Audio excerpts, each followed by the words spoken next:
자, 다음에 여러분들이 평가 분석하셔야 할 내용이죠. 아래의 프로그램의 두 번째 명령인 add 더 명령이죠. 251 명령어가 실행되는 동안에 인터럽트가 발생을 했습니다. 이때 스택 포인터 레지스터에는 900이라는 값이 저장되어 있고요. 인터럽트 서비스 루틴의 시작 주소는 500번지라고 이렇게 가정을 했을 때의 처리 과정을 여러분들이 설명을 해 보시면 되겠어요.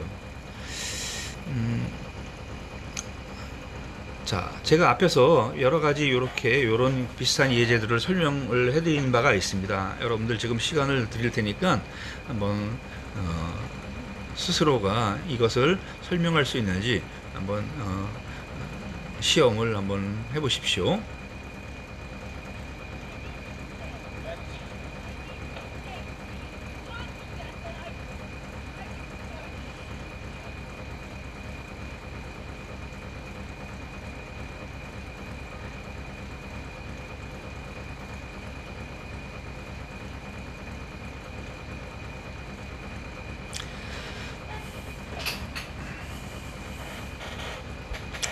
자, 일단 명령어가 4개가 있죠.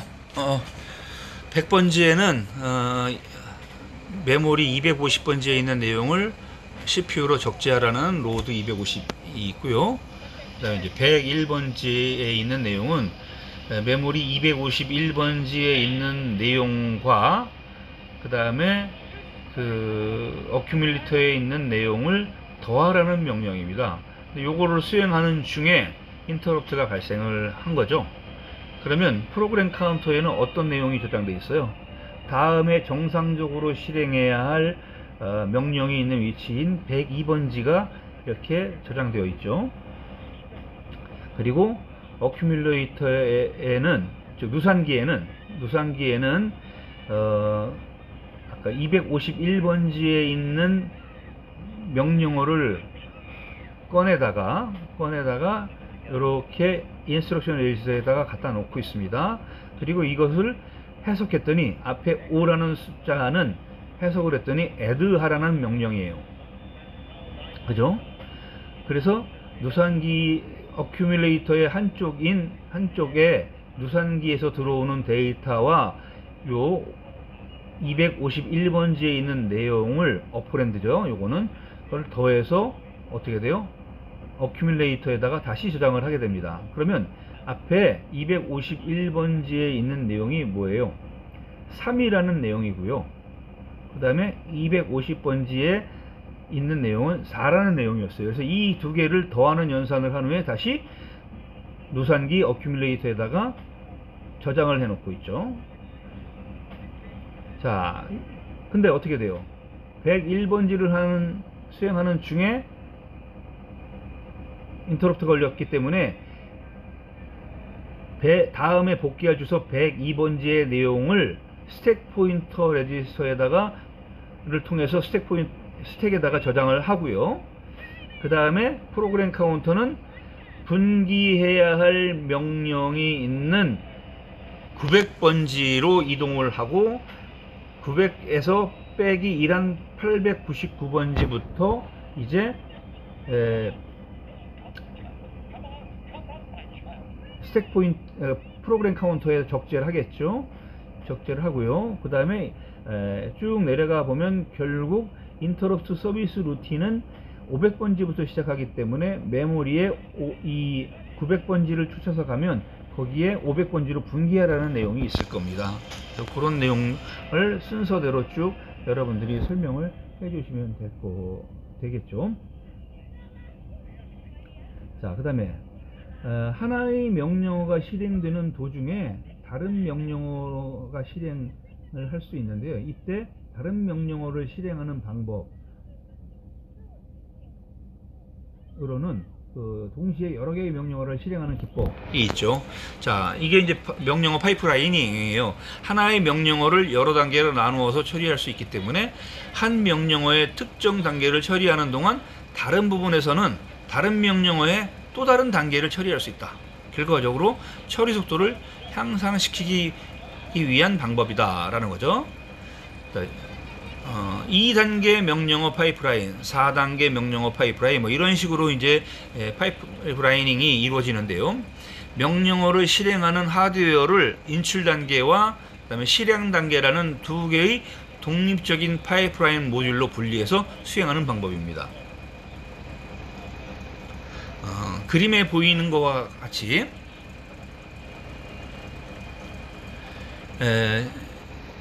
명령어가 먼저 인출 단계에 의해서 인출이 됐어요. 인출되면 그러면 어떻게 돼요? 그 명령어의 OP 코드부에 따라서 실행되겠죠. 실행되고 인출되고 실행되고 그 다음에 실행되는 동안 또 다른 명령어를 인출하고 또 실행하고 두 번째 명령어가 실행되는 동안 또 다른 명령어를 인출하고 실행하고 이런 관계들이 계속 반복되는 겁니다.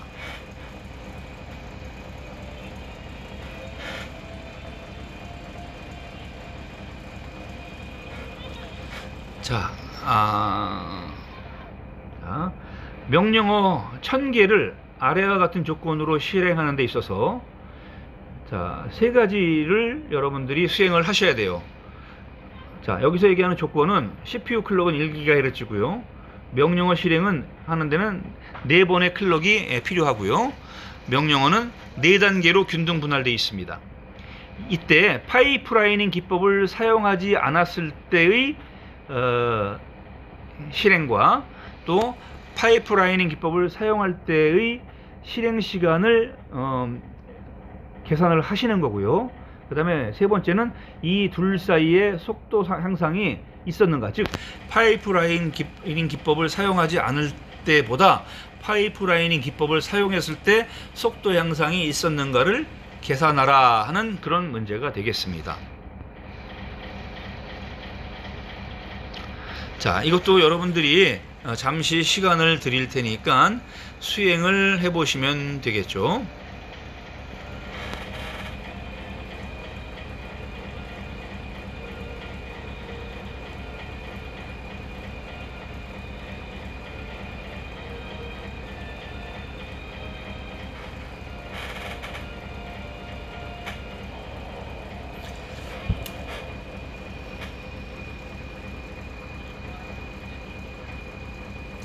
네, 제가 여러분들 요 문제를 해결할 수 있는 방법을 구두로 설명을 일단 해드릴게요. 자, 먼저 우리가 이거를 하는 데 있어서 중요한 단계수 K는 4입니다. 그죠? 4단계로 균등 분할되어 있다고 얘기했고요. 그 다음에 명령어의 수가 1000개입니다. 그래서 명령어의 수 N은 1000이고요. 그 다음에 명령어를 실행하는데 소요되는 시간은 CPU 클럭이, 즉 CPU의 이 주파수가 1GHz이기 때문에 주기는 주파수분의 1이죠. 따라서 명령어 하나를 실행하는데 4개의 클럭이 소요된다고 했기 때문에 결국 명령어를 실행하는 데 걸리는 시간은 4나노세컨드가 되겠습니다. 그렇죠? CPU 클럭의 주기는 1초고요. 1초를 10의 9승으로 나눠주면 결국 1나노세컨드가 되고, 그 다음에 여기서 하나의 명령어는 4개의 클럭이 들어와야지 명령어가 실행되기 때문에 결국 4나노세컨드가 되죠. 그렇다면 자, 첫 번째 파이프라이닝 기법을 사용하지 않을 때 그 TNP는 K 곱하기 N이에요. 즉 4나노세컨드 곱하기 1000개이기 때문에 4마이크로세컨드만큼 시간이 걸리고요. 그다음에 두 번째, 파이프라이닝 기법을 사용하게 되면 그러면 그때 TP는 K에다가 N에서 1을 빼준 것만큼을 더해주면 됩니다. 즉 아까 K는 4였고요. N은 1000이었는데 1000에서 1을 빼주면 999죠. 999에다가 4를 곱해주면 4나노세컨드를 곱해주면 결국 최종적으로 TP는 1.003 정도의 마이크로세컨드가 나옵니다. 그러니까 결국 3번의 속도 향상 SP는 결국 어떻게 되냐면 약 4배만큼의, 즉 단계수만큼의 속도 향상이 있었다라는 것을 우리가 알 수가 있겠죠.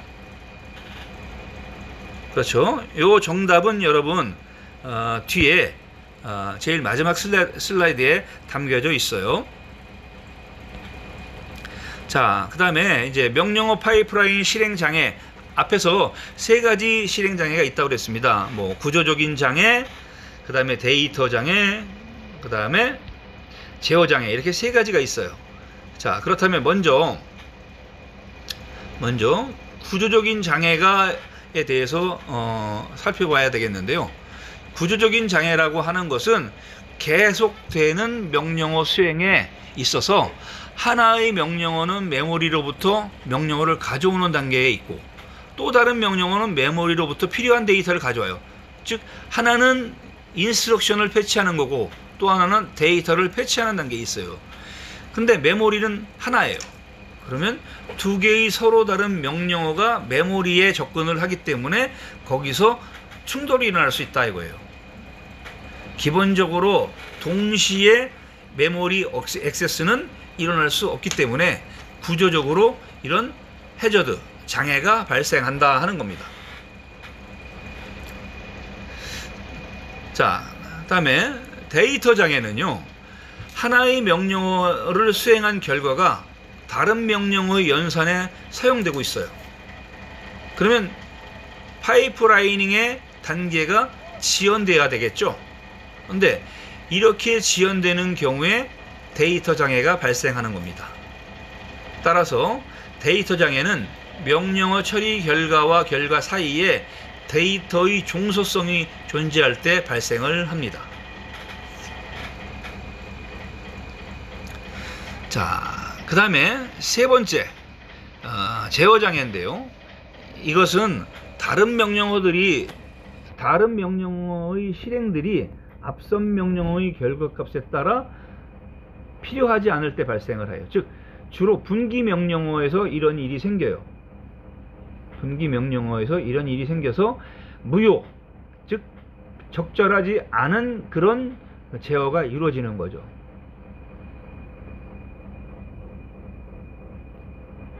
자, 파이프라인에서 속도를 향상하려고 하면 결국 파이프라인의 단계수와 실행할 명령, 그 다음에 파이프라인 단계가 한 클럭 주기씩 걸린다고 이렇게 가정하는 거죠. 앞에서 우리가 예제로도 여러분들 풀이를 해봤습니다. 이때 첫 번째 명령어를 실행하는 데는 K 주기가 걸리고, 나머지 N-1개의 명령어를 실행하는 데는 각각 한 주기씩만 소요된다 하면, 그러면 파이프라이닝을 적용하지 않을 경우에 이 전체적인 N개의 명령어를 실행하는 데는 K 곱하기 N개의 주기가 걸리고요. 그죠? 그래서 앞에서 예에서 약 3배, 4배의 단계수만큼의 어떤 속도 향상이 있는 것을 우리가 예제로 본 겁니다. 자, 그런데 우리가 파이프라이닝의 효과가 100% 만족될 수 없는 이유가 있는데요. 그것은 모든 명령어가 파이프라인 단계를 거치지는 않기 때문에 그렇고요. 그 다음에 단계별로 예를 들면 4단계 파이프라이닝에서는 인스트럭션 패치 단계와 그 다음에 오퍼랜드 패치 단계가 동시에 기억장치를 액세스하는 그런 구조적인 장애 또는 발생되겠죠. 그래서 기억장치 충돌이라고 하는 것이 발생을 하기 때문에 효율이 저하될 수 있습니다. 또한 조건분기 명령어가 실행되면 미리 인출해서 처리하던 명령어들이 무효화되는 그런 제어장애도 일어날 수 있어요. 그래서 파이프라인 효과가 100% 만족될 수 없다는 그런 설명이 되겠습니다. 자, 앞에서 말씀드렸던 예제의 정답과 해설 여기 슬라이드에 앞에서 나타냈으니까 참고로 계산을 잘 해주시기 바랍니다. 자, 이상으로 제 6주차 강의에 대한 향상학습까지 모두 마치도록 하겠습니다. 여러분 수고하셨습니다.